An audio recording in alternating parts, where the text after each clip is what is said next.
I want to share out of the things that are happening. This is a very good time, not in the sense that it's nice and pleasant to live in it, but it's an important time. And if they ask me, I'm such a romantic person, and sort of, I like knights and castles and exploits, such a romantic state of mind, the classics. But if they would ask me, what would you like better, to live in that time when there were feathers sticking out of the iron and you could do the exploits, and then sink in the luxury after the exploits? I think that I receive this time the way it is now. I receive it, I receive this time, I will live now,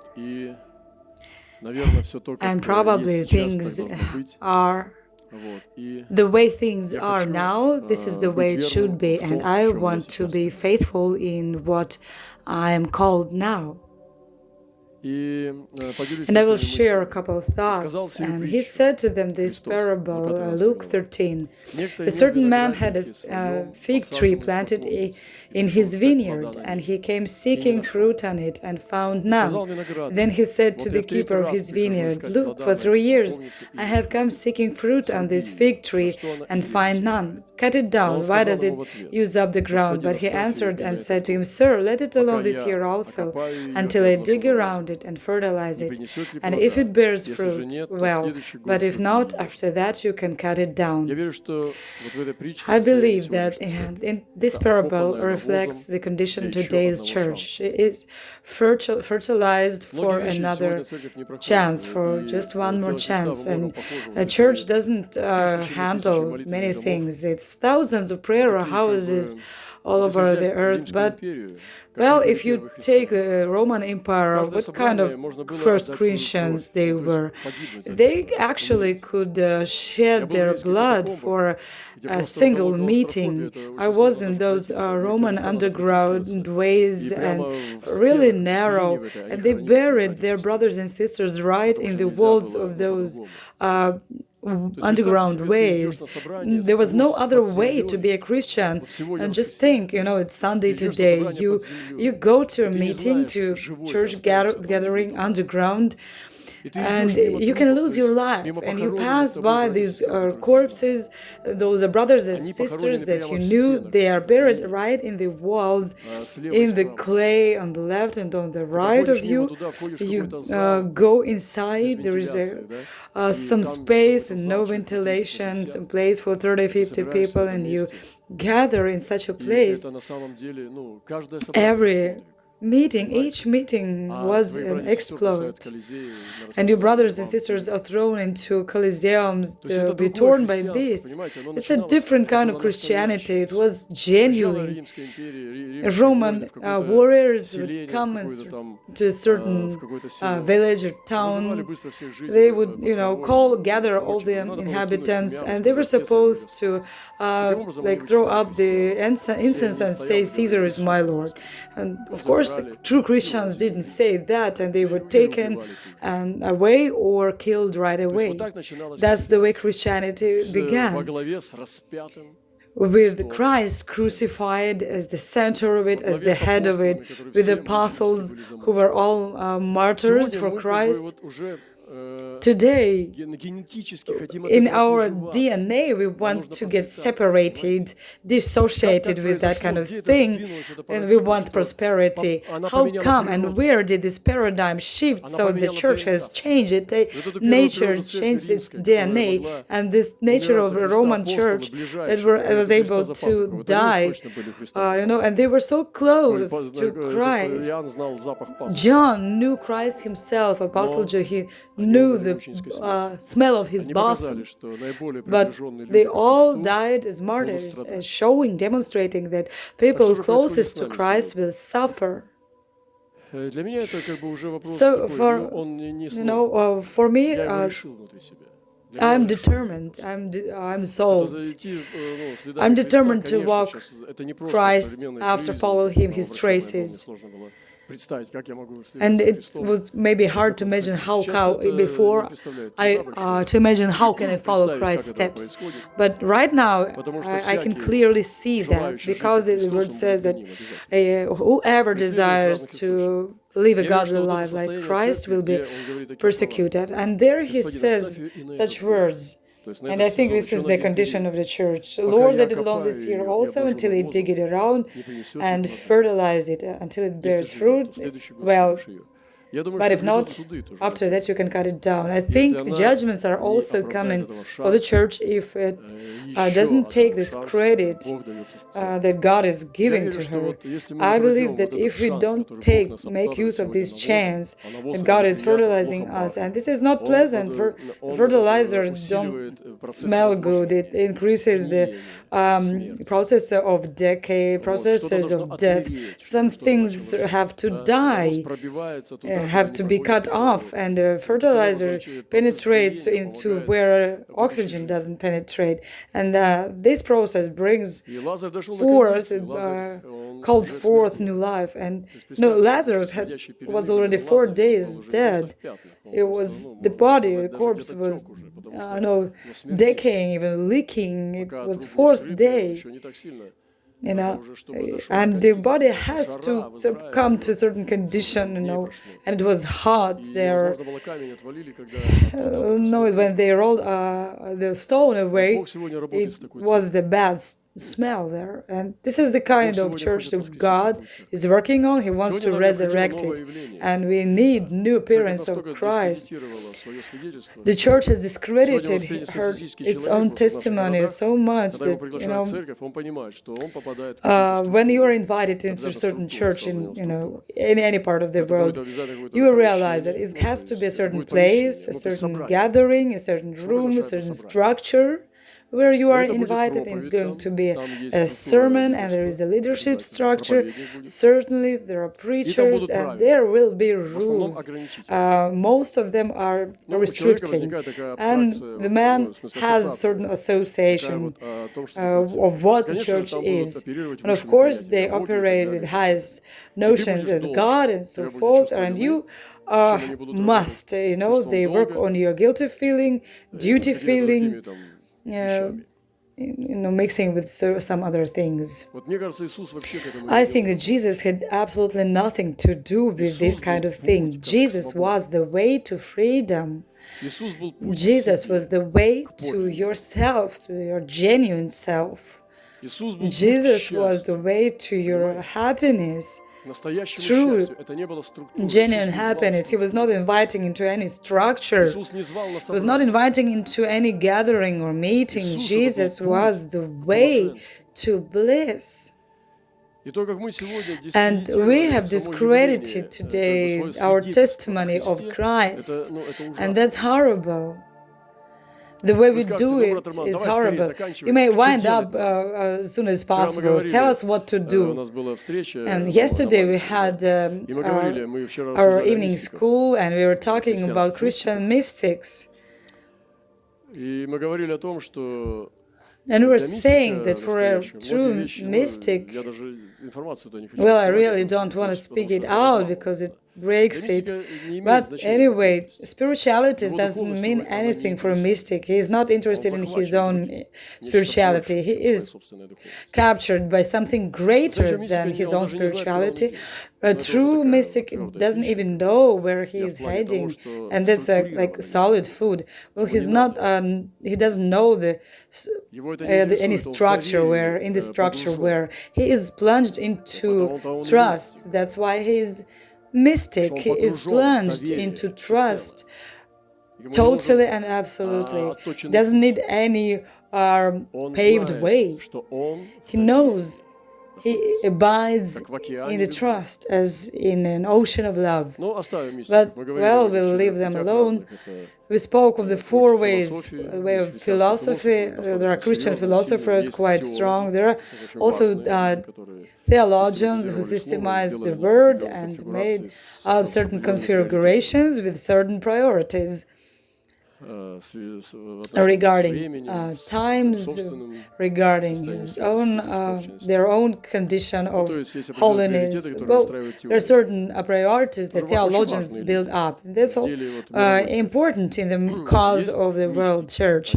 But there are mystics. They do not fit into the common context of our average Christianity. They need greater things. They do not fit into a middle level of salvation. They need a seraphim's level, as the same way as seraph would suffer on the level of an angel. The same way mystic would suffer the average church.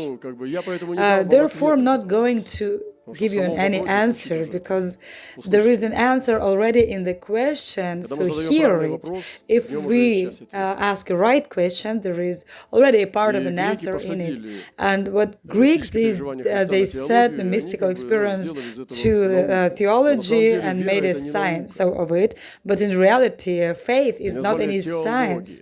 They called it theology, theology, science about God. But God is no science at all. He is life himself.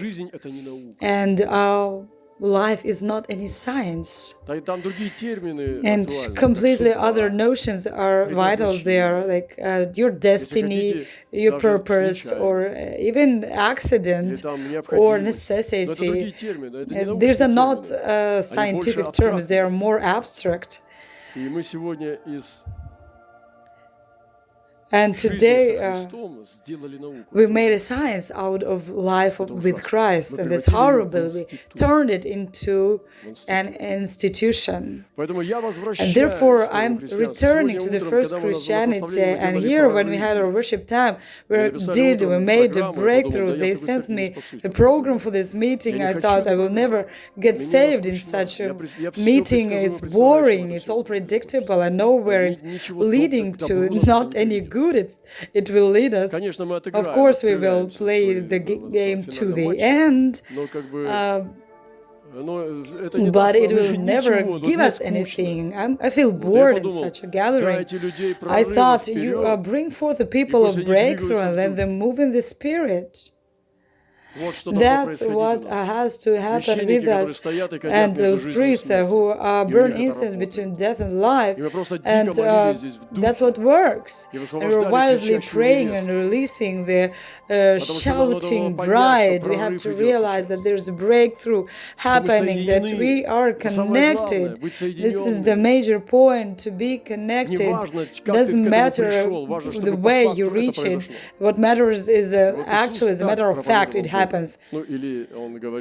Jesus preached God this way. He was the way to the Father. And they would ask him, how do I get there? What do I do? And Jesus says, He is here and He is speaking to you. And Paul said that God was pleased to reveal, it pleased God to reveal Son in him, in me. Those were no rules, no institution or university things, no pulpit, like pulpit of the professors, of the preachers. And I've never met such a religion as with charismatics. As they entered into those doctrines, teachings of a prophet's office, or what is it, number 5, with the office and business, you start with the prophesying, then you crawl up slowly to the prophet level, and then you open up your own office.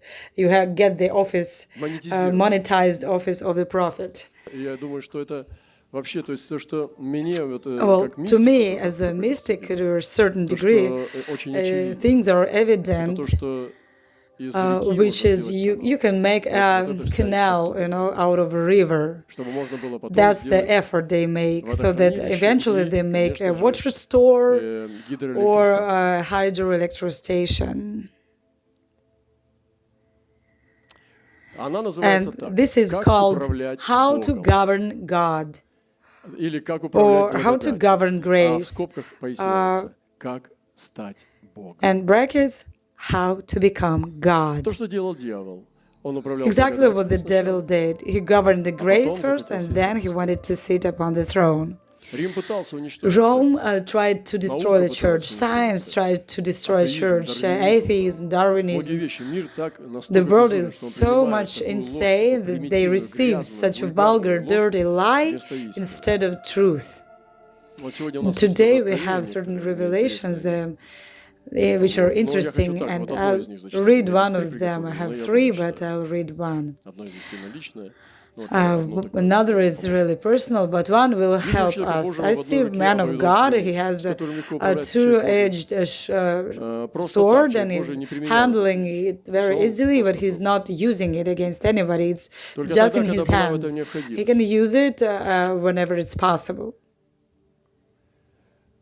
whenever it's needed. And in another hand, he had the jar of water, and he was sharing it with brothers and sisters, and it was as if endless.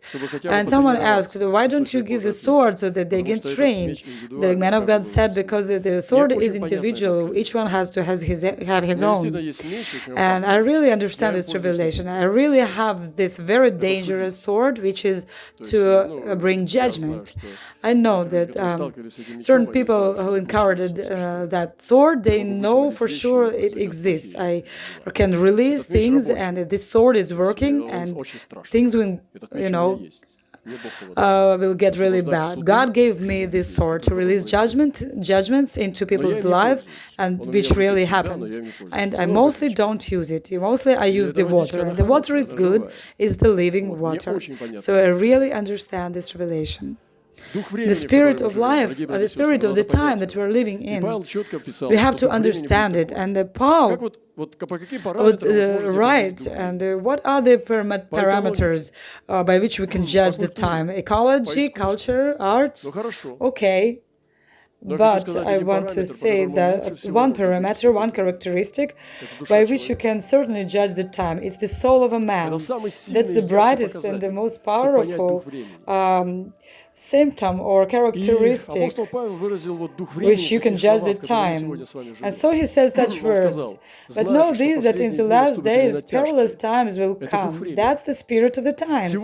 Today it's perilous, hard times, but we don't want to acknowledge this. We want to bathe in the sun. It's so nice, especially when the sea waves are by your side, but it's not going to help because the man has changed, it's shifting.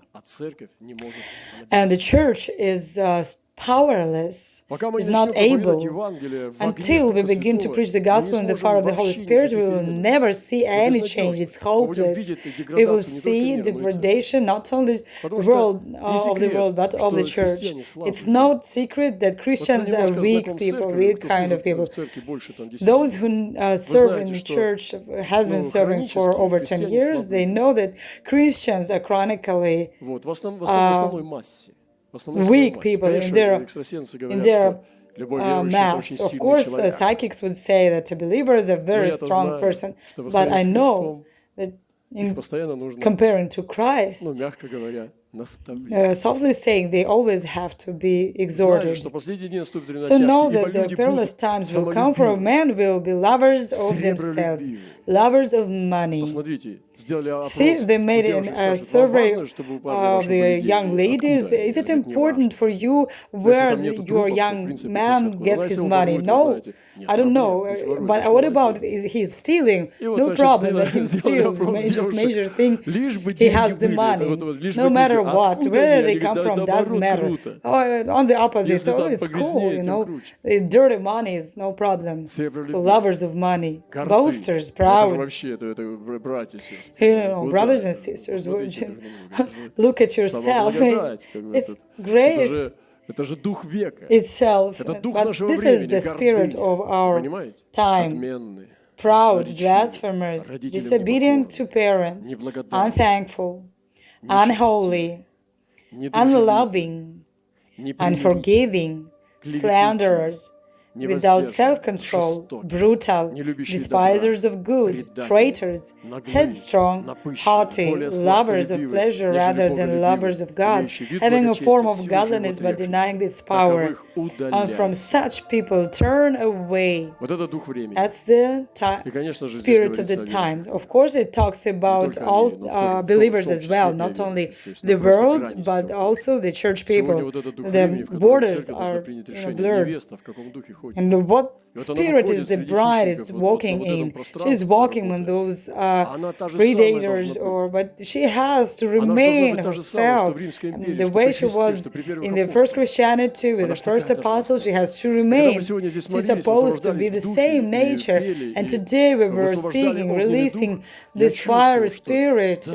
I thought and I was feeling, and I was just encouraging people to pray more and more and more in the Spirit. And I could feel it in my spirit. Yes, Lord, it's more and more that we are being discovered as His bride before His bridegroom. We are becoming recognizable by the heaven. When we release our spirit, we become recognizable. When we are not laid out by the diseases of the society, the soul, the contemporary things. The church can't be contemporary. It has to be timely. I mean, in the bad sense, contemporary. I can think of myself as a contemporary modern person, but what is of this world in me? Clothes, style, but me is me. I'm not a person of this world. I'm not interested in this flabby thing. I know there are eternal things that I'm captured by, and I'm not riding by my endurance or patience. I'm really captivated by Christ, and I'm so happy. I'm thrilled that I have such Lord, and I never became weaker in my faith during these years. I want to believe more and more in Him because I have not comprehended His love yet, even to the smallest degree. And every time when the Lord smiles and reveals Himself for a moment, you crush yourself. You realize and understand that you have to keep yourself to His heart, to stay small, to stay His child, so that He can say to you, my child, your sins are forgiven. And today, with all these things happening in the world countries, think of your bride. What kind of testimony are you carrying? What are people thinking you are connected with? What do they perceive from you? What kind of association they get when they are connected with you?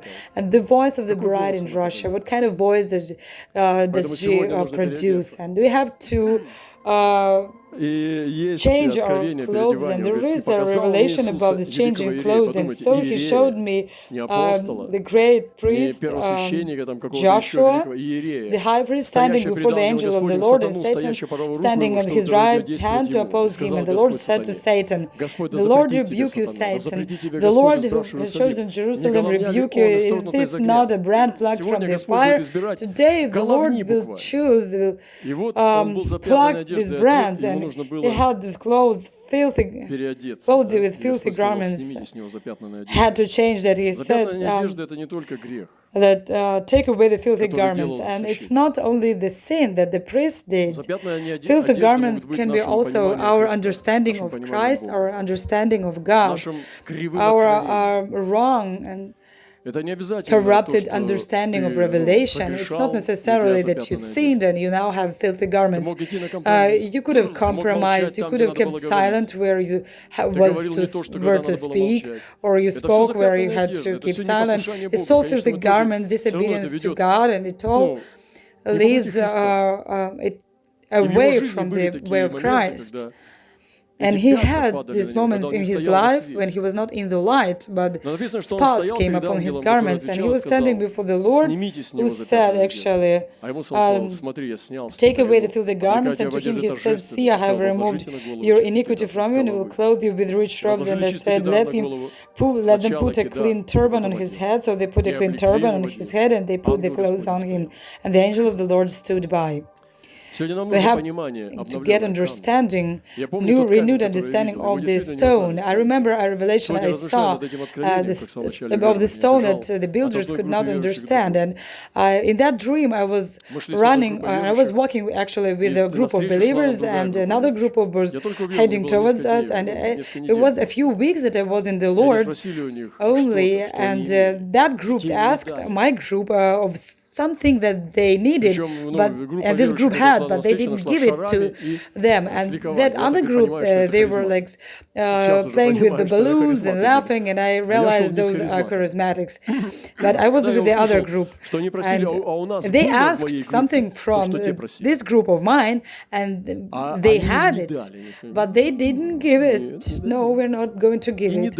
And those passed by, and those were so happy because they didn't give it. And I asked them, why didn't you give them? Oh, I'm going to give this thing to them. So I grabbed that thing and ran to catch up with that other group. I can't say what that was. I don't remember, but it was very valuable. And while I was running, trying to catch that group with the balloons, and I turned out in a completely different way, completely different path, kind of lost, but I was there alone, in a narrow path, and my feet were sinking in small rocks, and I lost both groups. But suddenly I reached to a huge stone, and there was a canopy above the stone, no walls, as if this canopy was hanging in the air like semisphere, and the rock was, the stone was under it. I thought it was thick glass that it was made of. I never saw such kind of glass. And it was a construction happening, the tools were laying around, but the voice started saying and speaking, and I realized that rock was very precious. No sapphire, no diamond could be compared to it with its value.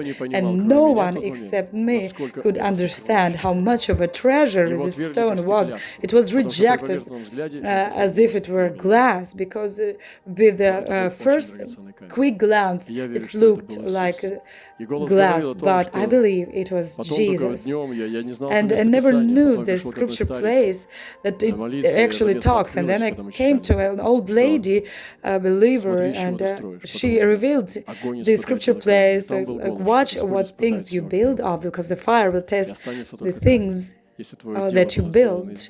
If your things are made of wood or straws or things that burn, it will be destroyed by the fire. You will receive damage, though you will be saved like plucked like a brand out of the fire.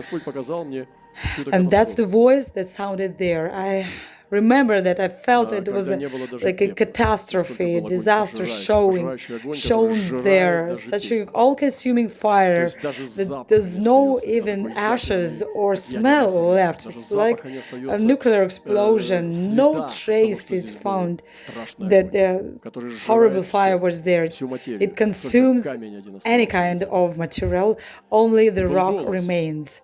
And the voice said that I should build, and that was the foundation that I should build upon. And I realized that the Lord was calling me to stewardship, to building the house. And this revelation is before my eyes for all my life, all these years that I've been serving the Lord. And here the word says, "Who are you, the great mountain before Zerubbabel? And they will bring the rock with loud voices, saying, grace and grace upon him. Moreover, the word of the Lord came to me, saying, the hands of Zerubbabel have laid the foundation of this temple, his hand shall also finish it. Then you will know that the Lord of hosts has sent me to you, for has despised the daily small things. For these 7 rejoice to see the plumb line in the hand of the Zerubbabel. There are the eyes of the Lord, which scan to and fro through the whole earth. And here there is this stone, the rock of Zerubbabel, standing here. And God has called us to carry and this stone of Zerubbabel. This is the stone, the rock that I really saw, and I was really young even at that moment.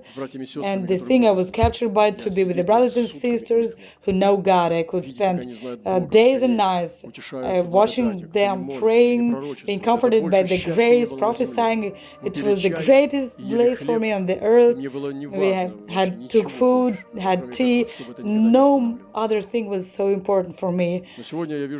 I would never leave it. But today I see that another kind is rising, though that kind of people also remain with us, who preserve this solemn and pure genetics, DNA. But another kind is rising. They come to church, but other things are important for them.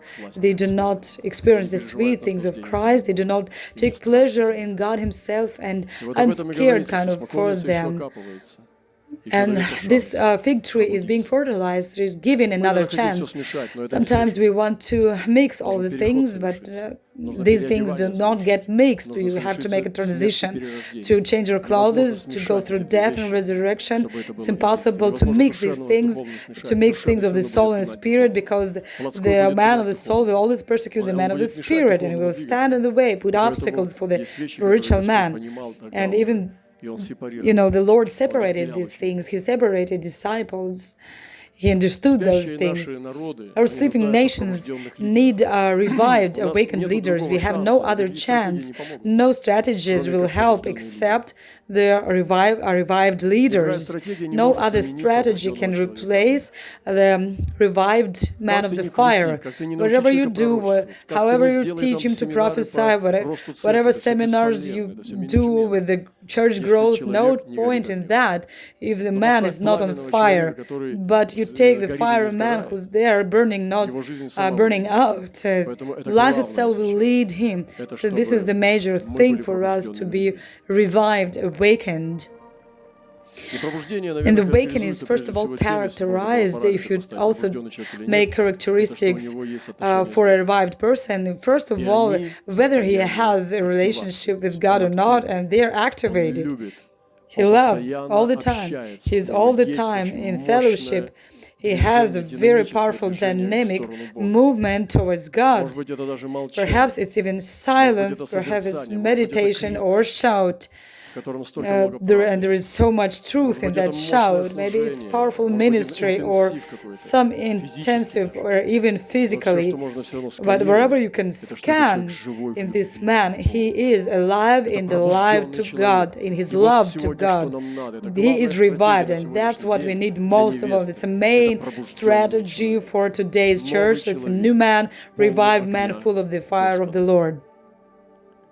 The Lord is drawing us to the high revelation, and I feel in myself, within myself, I'm hungry. I need more. We need more than an average church, and I'm searching for my friends by the Spirit that I can share this solid food with. The church needs new paradigms, priorities, apostolic traditions. Recently, we met at this apostolic table, and Elaine wrote to me, and he's carrying an apostolic ministry in Canada.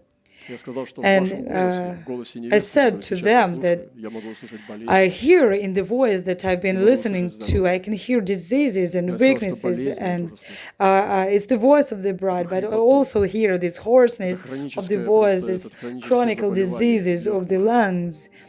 And I was listening very closely, and I said, I've been watching you, and I had to wait for a couple hours till I spoke, and I said that I could hear the diseases in that voice. And I understand that new apostolic traditions are needed there. We have to return to the true apostolic, pure river, to the pure love. Birds find their own thoughts, and this movement of birds is beginning, and I see that shifting is happening when denominations are not able to to maintain, to contain things there, but the true fish has to find its way, and the image and authority of the bride has to be replaced by the renewed one only through the openness and humility. I've noticed that my speaking is changing when I preach among the prophetic people, and I sense the attraction. They are interested and they are drawn. I think this is the way Jesus was. He was himself. He had no distracted ideas, distracted from life. He could really speak the truth. And that what was drawing the chosen people inside the things. That's why they left all and followed him, because he was the man from heaven. He was the Son of Man. All the best things gathered through the ages were accumulated in Jesus. All the things best of human and of God were accumulated in Jesus. That's the way he was, and I think that's what liberates me to some degree. And I said again that the image and the authority of the bride in the world has to be replaced through the repentance, through a new level of openness and humility in preaching to people and taking the gospel to people. She has to find also new relationship with the world. She has complicated relationship, to have peace with the world, but in the world's way. You come there and they despise you because he is all the same, just a believer. We know that we are sinners, but he is, all the same. He is together with us. And some sauna, spending time. He doesn't even talking about God. He's just talking about these things that all around, not a word about God. And they know that whoever he is, the Orthodox priest or whoever, and that's a disgrace. There is no testimony. He has the peace with the world in the world's way. And who is involved in these kind of things. And you are not going to bring people to God. You're hopeless because you are of this world, along together with this world's people. And this is no gospel at all, because they know you're a believer. They are not impressed because they are sure, they're certain you are of this world. Another extreme is isolation. Like, are you going to come to our church? No, then anathema to you. And they're just moving with short shuttles. There's no love, isolation, no love. And that's also a bad thing. And there's also no testimony. So, again, we spoke about the mystics who carry this burden for this world. As Paul says, he was feeling the lack of suffering in the body, and it's another topic, but there's also another way out, so another way to feel the new depth, new juice, new colors for the church. We have to reconsider these things because we are losing the battle, brothers and sisters. We are not interesting to this world. We are not attracting. We are not handling the contemporary challenges and assignments of this world society, historical challenges, global or private. Therefore, let us stand, let us rise. And if God is giving us these new clothes, we will replace the old ones, and He gives us this rock. Are we building it all on this rock, or where is this rock? Is it under our feet in the foundation? So I'm encouraging for these shifts in their conscience, in our thinking, understanding. I don't want to raise any guilty feeling or inferiority, but this is a serious topic, and because I started treating these things seriously myself.